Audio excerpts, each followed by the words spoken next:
The Cincinnati Bengals season has been a complete disaster. And now, after week 13, after playing the Pittsburgh Steelers for the first time in Cincinnati at Paycor Stadium, it looks like the Bengals season is over. It's tough to say that considering we went into this season expecting a Super Bowl. We thought going into this season that Cincinnati was the team to make a run to go to the Super Bowl in New Orleans, where Joe Burrow won a national championship with LSU, going back to where he won. We thought this was the year that Cincinnati would do it.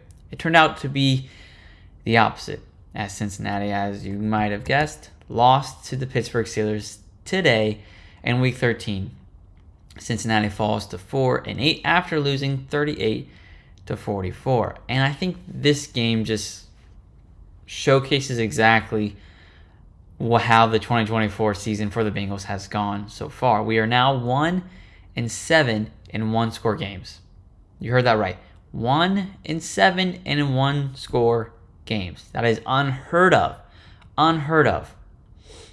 And in games where we have scored 33 points or more, so Cincinnati has scored 33 points or more this season, we're 2-4. So in 6 games, we have lost 4 times when scoring more than 33 points. The rest of the NFL, when they score more than 33 points, only one team has lost when they scored 33 points or more. One time. This whole season, the rest of the NFL, except the Bengals, when they scored 33 points or more, they won the game. Cincinnati, when they score 33 points or more, they've lost 4 times. And that just shows exactly how the Cincinnati team has operated this season. It's been the defense. The defense cannot keep up. The offense is playing lights out every single week, putting up 33 points, and we can't close the games. They're always close. They're always one-score games. Like I said, 1-7, so that's 8 one-score games. But we can't close any of them out. And this game was a perfect representation. And now we're 1-3 in divisional games, falling to the Ravens twice, and now falling to the Steelers for the first time. Our one win is against the Browns in Cleveland. So yay, whoop-de-doo. But now we are 4-8.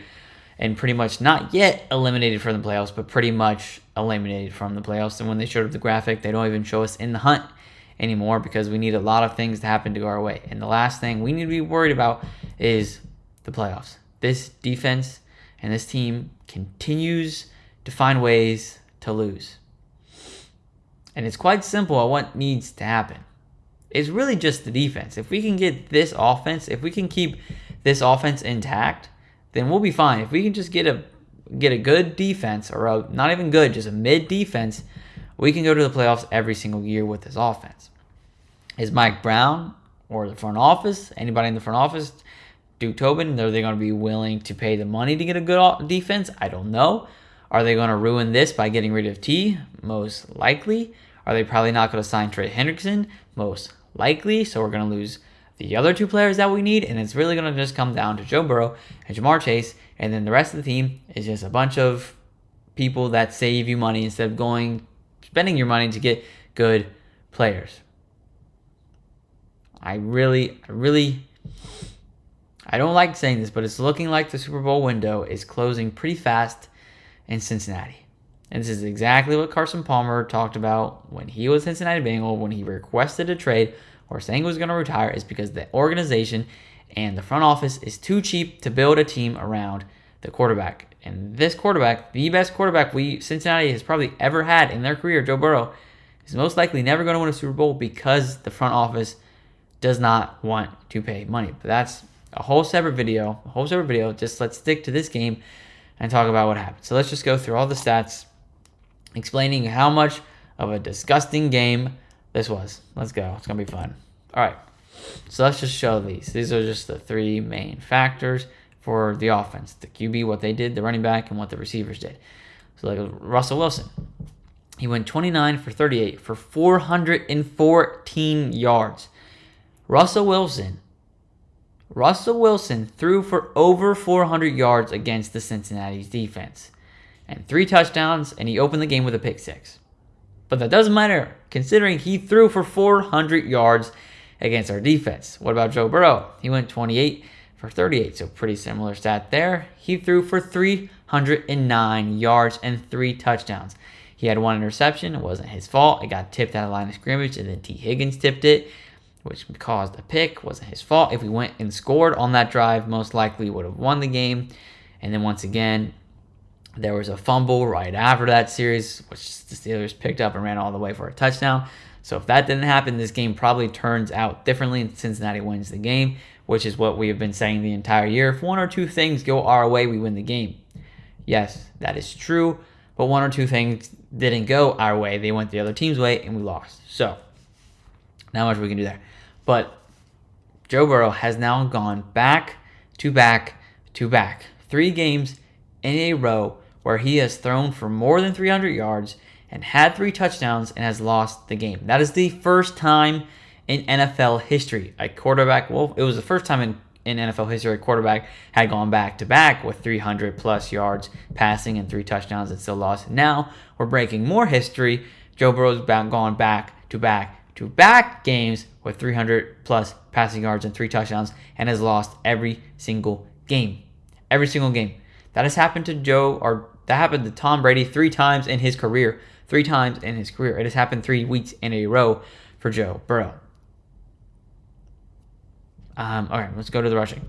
Najee Harris, 16 carries for 75 yards and 1 touchdown. What about Chase Brown? Chase Brown had 12 carries for 70 yards and 1 touchdown. So Chase Brown, with less carries, was doing pretty much the exact same thing Najee Harris was doing. Chase Brown had a great game. He was breaking runs out left and right. And Khalil Herbert, we saw him for 1 play. He got a carry, and it was a 14-yard carry. It was a nice carry. Cincinnati's offense was doing basically whatever they wanted to do against the Steelers defense. This Steelers defense is ranked in the top 10, number 7 total defense in the league. And Cincinnati put up 38 points against them. This is one of the best, if not the best, offenses in the NFL.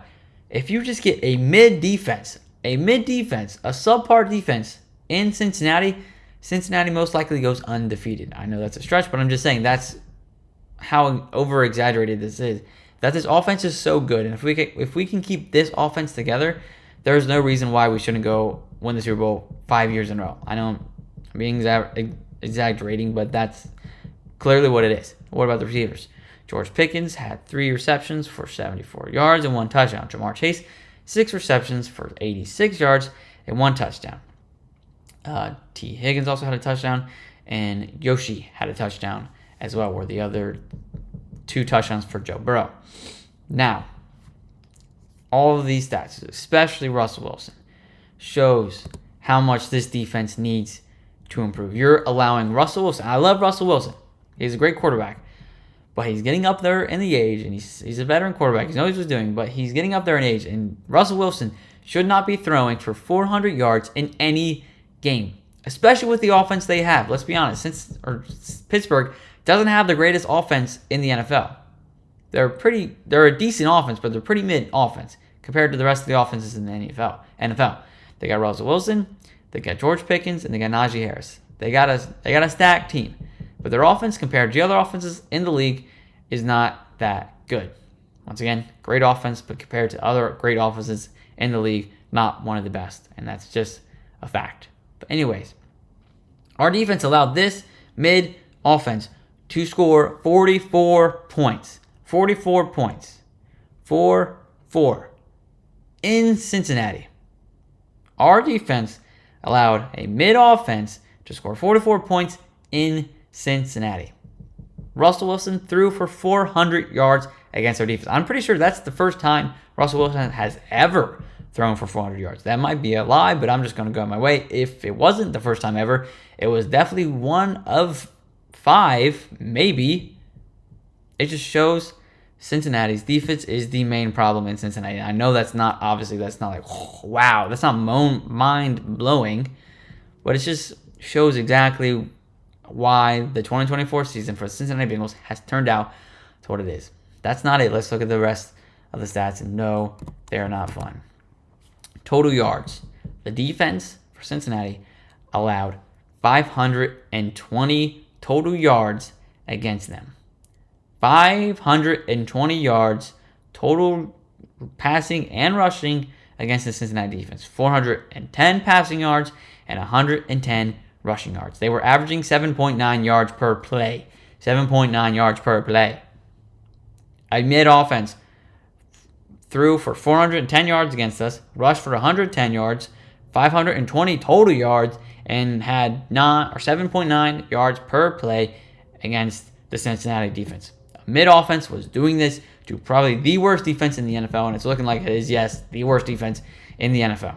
Cincinnati, they did exactly what you expected them to do. Total of 375 yards, 282 passing yards, 93 rushing yards, an average 6.6 yards per carry. If you are per play, not per carry. But if you see those stats, if you see any of these stats with Joe Burrow throughout the whole season, you're probably saying, oh, the Cincinnati Bengals are probably undefeated. You're like, they're probably undefeated with the stats that Joe Burrow has gotten. Back-to-back games, once again, throwing for over 300 yards and having 3 touchdowns. You would probably say Joe Burrow has won every single one of those games. And in the rest of the games, he's thrown for more than 300 yards and 3 touchdowns in games. Before this season, you would probably say Joe Burrow and the Cincinnati Bengals are undefeated. If you didn't know any of the outcomes, you just saw Joe Burrow's stats, you would probably say they're undefeated. But no, we're not. We're 4-8. And it doesn't look like it's getting any better, considering the Colts won, the Chargers won, Miami lost, which helped, but Denver, I don't know if they won or not. But playoff hopes are pretty much out the window. For us to even have a chance, we have to win out, and that's looking like unlikely, considering how the games have gone and how the season has gone. It's looking like unlikely. We just have to cut the hopes, cut the dreams. Cincinnati's not going to the playoffs. Get ready for the mock drafts. Get ready for the mock drafts videos. Get ready for me crying on video. Get ready for me ranting on video about how bad this season has been and how much Cincinnati underachieved this season. All of it. Everything that I just said is true. But this game, Cincinnati versus Pittsburgh in Week 13, showed exactly what was wrong with the 2024 Cincinnati Bengals. Let me know if you agree or disagree in the comments. Don't forget to like this video and subscribe to the Bengals Digest channel, where you can get all your news, updates, rumors, mock drafts, rants, crying, everything about the Cincinnati Bengals here on Bengals Digest. Don't forget to subscribe. I'm Carson Lokey. I'll see you next time. Peace out.